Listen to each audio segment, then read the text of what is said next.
मुझे वह घर बहुत सस्ते में मिल गया था। यही हमारी सबसे बड़ी गलती थी। मेरा नाम राहुल है और मैं अपनी पत्नी प्रिया के साथ उस पुराने मकान में शिफ्ट हुआ था। शहर के बीचों बीच वह हवेली जैसा मकान, उतने कम किराए में। प्रिया को उसकी पुरानी छतें और ठंडे फर्श बहुत पसंद आए। मुझे सिर्फ किराए ने लुभाया था। परेशानी तीसरी रात से शुरू हुई। मैं अचानक रात करीब 2 बजे उठा। प्रिया बिस्तर पर नहीं थी। मैंने उसे बड़े कमरे में खाली दीवार के सामने खड़ा पाया। प्रिया, तुम ठीक हो? मैंने डरते हुए पूछा। वह धीरे से मुड़ी। उसकी आंखें खुली थीं, लेकिन जैसे उनमें नींद थी। वह आदमी कौन है? उसने बिना भाव के पूछा। जो हर रात यहां खड़ा होता है। वह मुझे देखकर मुस्कुरा रहा है। मेरे रोंगटे खड़े हो गए। वहां कोई नहीं था।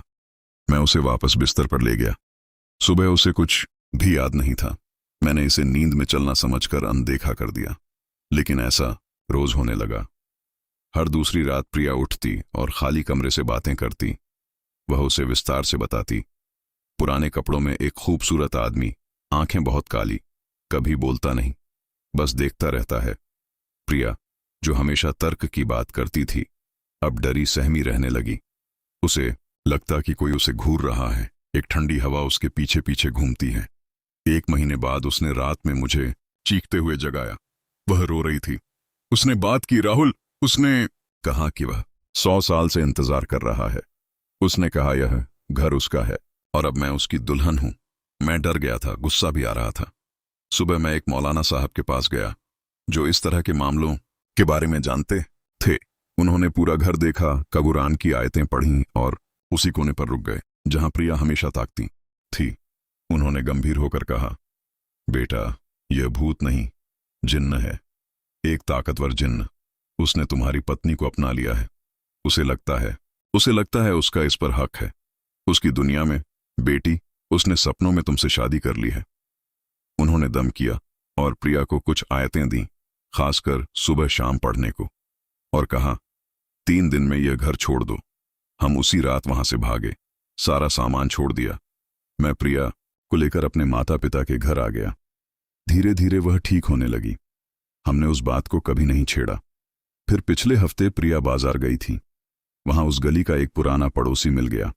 उसने प्रिया को देखा तो सहम गया। बेटा, तुम्हें पता है, पुरानी हवेली गिरा दी गई कल। अब वहां फ्लैट बनेंगे। प्रिया को बहुत राहत मिली। अच्छा है चाचा, अब सब खत्म हुआ। बुजुर्ग ने सिर हिलाया। चेहरा पीला पड़ गया था उसका। नहीं बेटा, तुम नहीं समझी।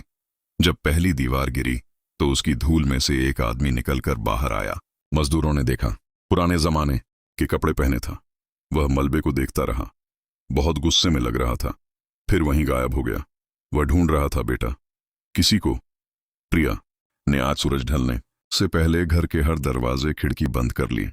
वह कांपते हुए मौलाना साहब वाली आयतें पढ़ती रही। फिर कल रात मैं अचानक उठा, प्रिया की आवाज से।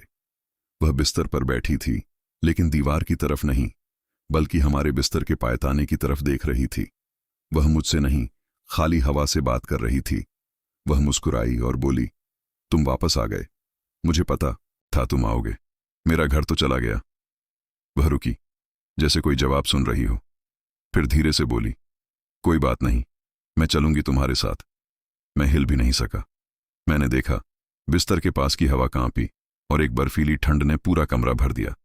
फिर उसने अपना सिर घुमाया और मुझे देखा, लेकिन वह प्रिया की आंखें नहीं थीं।